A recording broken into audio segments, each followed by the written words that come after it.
İnsanların deyir çoxsu elə zənn eləyir ki, kiməsə mal çox verilibsə, bu deyir Allahın ona bir dəyəridir, dəyər verməsidir, ikramıdır, onu dəyərləndirməsidir. Və eyni zamanda elə düşünürlər ki, kimə də Allah Azza və Cəllə az mal veribsə, Allah onu alçaldıb. Allah ona dəyər vermir və ya Allah qatında onun dəyəri yoxdur. Belə düşünürlər və bu yayılmış çox xəta bir fikirdir. Və insanların çox azı deyir bundan nədir?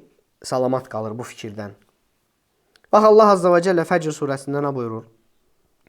فَأَمَّا الْإِنسَانُ إِذَا مَبْتَلَاهُ رَبُّهُ فَأَكْرَمَهُ وَنَعَّمَهُ فَيَقُولُ رَبِّي أَكْرَمَنِ وَأَمَّا إِذَا مَبْتَلَاهُ فَقَدَرَ عَلَيْهِ رِزْقَهُ فَيَقُولُ رَبِّي أَهَانَنِ İnsana gəlincə, Rəbbi onu sınayıb, ehtiram göstərsə və ona neymət versə, Rəbbim mənə ehtiram göstərdi deyər.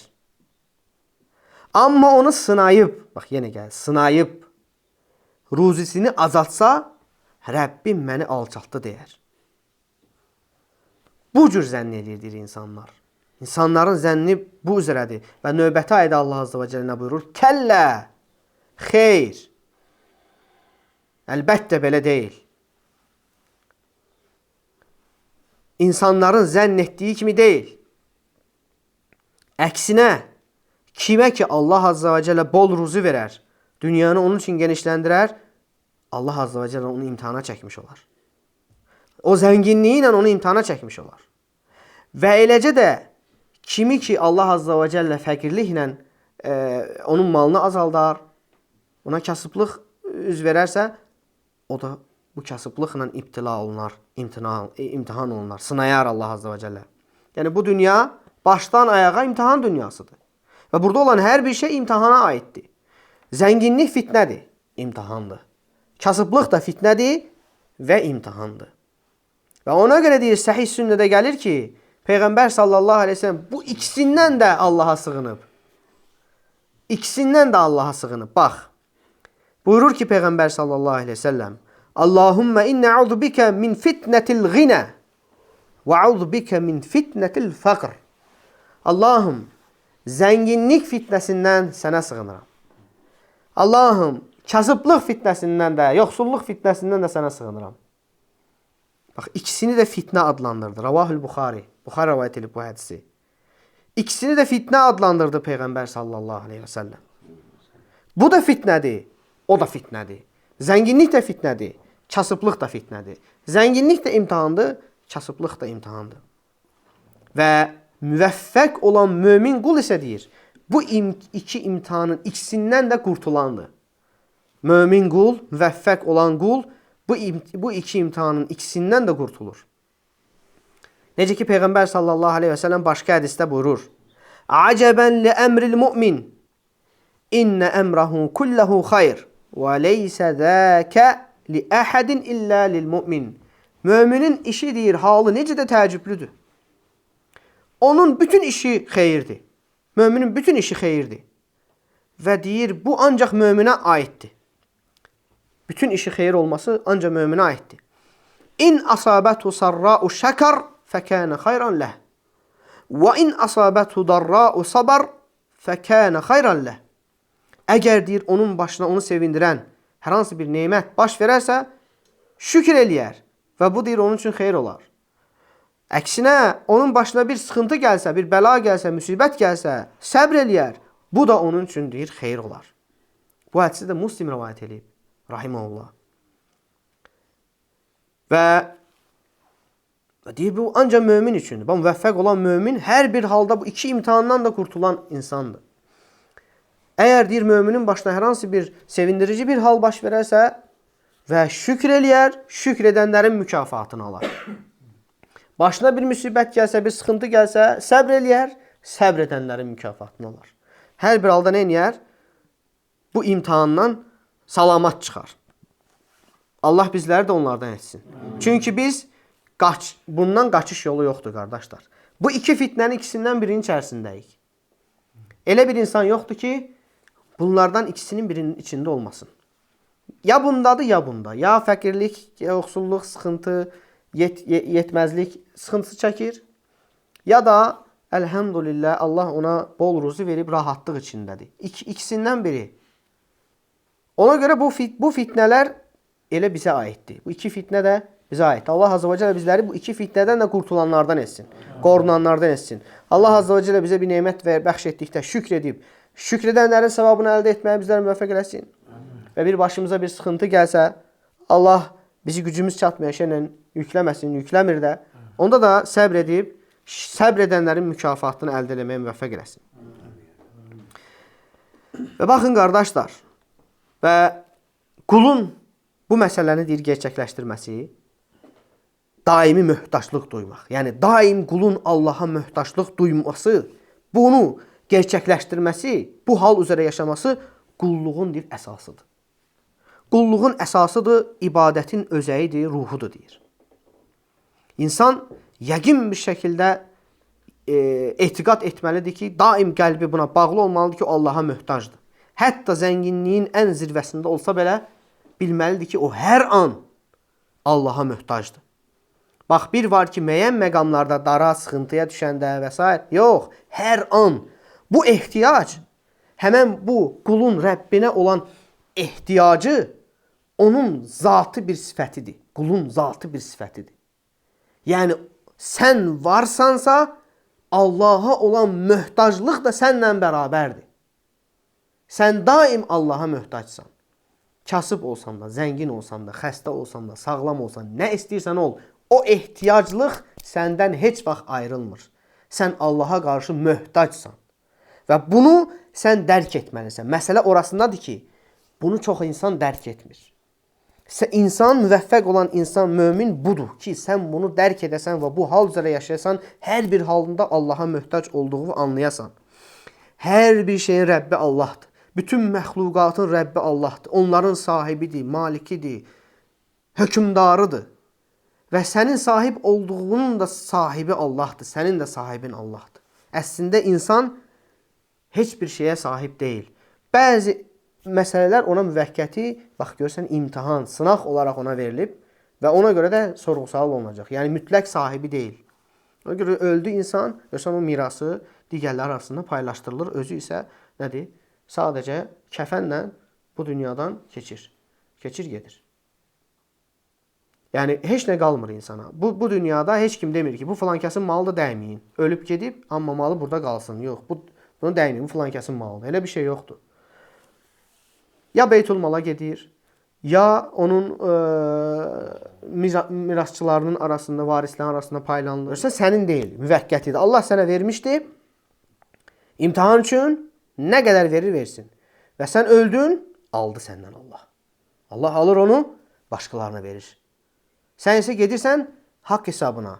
Bəli, sənin deyil, mülkün sahibi nədir? Allahdır. Deməli, biz bu inancda olanda ki, hər bir şeyin sahibi Allahdır, hər bir şeyi verən Allahdır, bütün işləri idarə edən Allahdır. Allah istəyən olur, istəmədiyi isə olmur. Allahın verdiyinin qarşısını alan yoxdur. Allahın qarşısını aldığını isə sənə heç kim verə bilməz. Heç kim onun qapısını aça bilməz. Baxın, Fatir surası 2-ci ayədə Allah Azze ve Celle buyurur. Mə yəftəhilləhu linnəsi min rəhmətin fələ mumsikə ləhə və mə yumsik fələ mursilə ləhu min ba'dih. Allahın insanlara bəxş etdiyi mərhəmətin qarşısını heç kəs ala bilməz. Onun vermədiyi bir şeyi də ondan başqa heç kəs göndərə bilməz. Gönə əzəmətli ayələrdir. Ona görə məxluq daim Allaha möhtacdır. Daim, hər bir cəhətdən. Necə ki, Fatir surası 15-ci ayədə Allah Azze ve Celle buyurur. Ya eyyuhənnəsu entumul fuqarau ilallah. Vallahu huvel ganiyyul hamid. Ey insanlar, siz Allaha möhtaçsınız. Hamılıqla, hamınız Allaha möhtaçsınız. Allah isə zəngindir, tərifə layiqdir. Zəngin olan, ehtiyatsız olan yalnız Allahdır. Heç kim düşünməsin ki, mən ehtiyatsızam, mənim hər şeyim var. Mən heç, xeyr qardaş, hər bir kəs möhtacdır Allaha, hər bir anında, hər bir halında.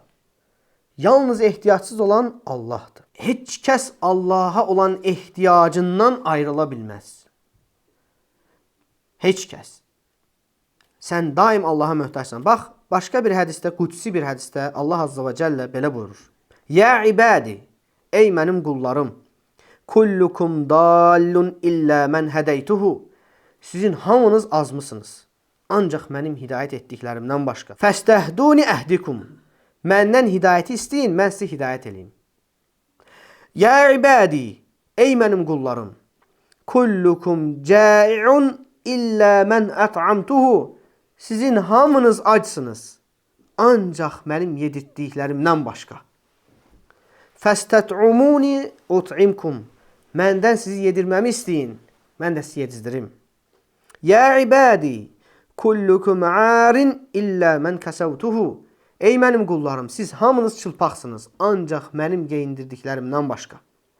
Fəstəksuni əksukum. Məndən sizi geyindirməyimi istəyin. Mən sizi geyindirim. Ya ibadi.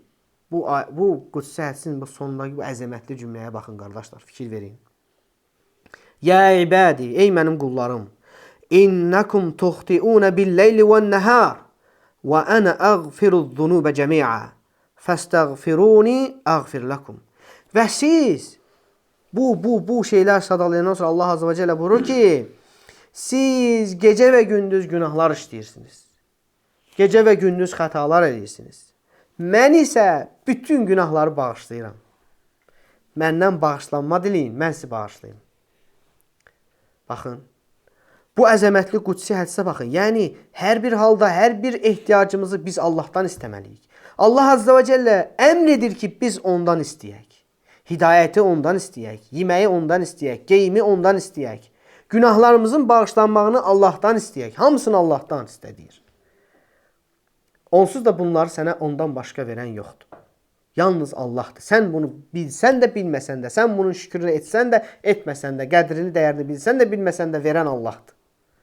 Sən bunu başqa yerə yönətsən də, onu verən sənə Allahdır. Başqası verdi desən də, verən Allahdır. Və İbn Rəcəb Rahiməhullah deyir ki, bu deyir, onu gərəkdirir ki, bütün məxluqat öz məsləhələrini, öz faydalarına olan işləri cəlb etməkdə, özlərinə çəkməkdə və zərərləri dəf etməkdə hamılıqla Allaha möhtacdırlar. İstəyir dini məsələlər olsun, istəyir dünyavi məsələlər. Və özlərinə gəldikdə isə qullar heç bir şeyə sahib deyirlər. İstər hidayət olsun, istər ruzi olsun, istər geyim və s. Hamısını onlara verən Allahdır. İşlərin hamısı Allahın əlindədir. Və indi siz burada bir məsələnin bir tərəfinə baxın. Daim qayələri işləyirik də. Allah Azze ve Celle deyir bu ehtiyaclar ki yoxdur. Bayaqdan sadalanan hidayəti istəyirsən, ruzini istəyirsən, sağlamlıq və s. hər şey. Bu şeylərin gerçəkləşməsi Allah qatında, Allah üçün sadəcə ol kəlməsidir. Bir dənə kəlmə deyir. Bax Allah Azze ve Celle nə buyur ayədə? İnnəmə əmruhu izə əradə şeyən ən yəqulə ləhu kun fəyəkun. Allah bir şeyin olmasını istədikdə, o bir şey yaratmaq istədikdə ona ol deyər. O da olar. Fəyəkun, oradakı fə bağlayıcısı həmən, dərhal olar mənasındadır. Sadəcə ol deyir, bəli. Yasin surəsi 82-ci ayədir bu. Və digər ayə Nəhl surəsi 40-cı ayə. İnnəmə qavluna li şeyin izə aradna ən nəqulə ləhun kun fəyəkun. Biz bir şey yaratmaq istədikdə ona ancaq ol deyirik. O da dərhal olur. Bax Allah Azze ve Celle'nin ruziləndirməsi, əzabı, istədiyi hər bir şey, etmək istədiyi hər bir şey və sənin möhtac olduğun, istədiyin hər bir şey Allah Azze ve Celle'nin ol kəlməsinə bağlıdır. Bir kəlmə deyir Allah Azze ve Celle, əmr edir, o da dərhal olur. Allah Azze ve Celle üçün çox asandır bu. Ona görə sən ehtiyacının əzəmətinə baxma. İstə Allahdan. Allah Azze ve Celle onu sənə verməyə qadirdir. Ona görə deyir Allah Azze ve Celle buyurur ki فَبْتَغُوا عِنْدَ اللّٰهِ الرِّزْقَ وَعْبُدُوهُ وَشْكُرُوا لَهِ. Ruzinizi Allah'tan diləyin. Ona ibadət edin və ona şükür edin. Allah'tan diləyin. Səbəblərdən tutmaqla yanaşır. Səbəbdən tut, Allah'tan dilə. Çünki onu verən sənə Allah'dır. Və eyni zamanda şeyh buyurur ki, bu ehtiyaclarla yanaşı biz onu da bilməliyik ki, qul iki cəhətdən Allaha daim möhtacdır. Həm ibadət baxımından, həm də yardım diləmək baxımından. Necə ki, Fatihə surəsi 5-ci ayədə gəlir ki, İyyəkə nə'budu və iyyəkə nəstəyin. Biz yalnız sənə ibadət edirik və yalnız səndən kömək diləyirik. Yəni, insan yalnız Allaha ibadət etməlidir və yalnız ondan yardım diləməlidir. Bu ikisini mütləq nə etməlidir? İnsan cəm etməlidir. Qulun xoşbəxtliyi, qulun rahatlığı, Allah tərəfindən qula yardımın gəlməsi, hamısı bu şeylərə bağlıdır. Əgər bu iki şeyi gerçəkləşdirməzsə, qul bu dünyada rahatlıq tapa bilməz. Və uca Allahdan diləyirəm ki, bizləri eşidib faydalardan etsin. Allah Azze və Cəllə bizləri bu etiqadı qəlbimizdə formalaşmağa müvəffəq eləsin ki, biz dərk edək ki, daim biz Allaha möhtacıq hər bir halımızda və hər bir ehtiyacımızı Allahdan istəməliyik. O iş sənə asan gəlsə də, yenə də Allahdan istə. Birinci Allahdan istə, ona güvən, ona etibar et. Bil ki, Allah istəsə olar, istəməsə olmaz deyə bu etiqadı qəlbində formalaşdır. Ondan sonra get o işin dalınca. Və hətta bax, səhabələr ayaqqablarının bağını belə Allahdan istəyirdilər. O bağı əldə eləmək onlar üçün asandır da. Gedir, lap uzaq başı xurma lifini belə bükəcək, kəndir üzrə bax. Asandır, ən asan bir işdir. Amma yenə də Allahdan istəyirdilər. Allahdan istəməklə yanaşı nə edirdilər? Gedib o ipi əldə eləməkdə özü də çalışırdılar, düzdür? Bax, məsələ budur. Sən qəlbində nə etməlisən? Bunu formalaşdırmalısan. Ona görə alimlər hər zaman deyir, qəlbivi Allaha bağlamalısan, əlvi də işə. Həmən o nədirsə əldə eləmək istədiyin, ona can atmalısan. Qəlbin isə Allaha bağlı olmalı. Bilməlisən ki, sən səbəblərdən tutsan da Allah istəməsə olmayacaq. Amma Allah istəsə olacaq. Ona görə nədir? Məsələ yenə də qəlbdə formalaşır, qəlbdə son bulur və eyni zamanda Allahla bağlılıq. Və bu qədər. Subhanəkə Allahım həmdik, əşhədu ən la iləhə illə ənt, əstəğfirükə və tubu iləyik.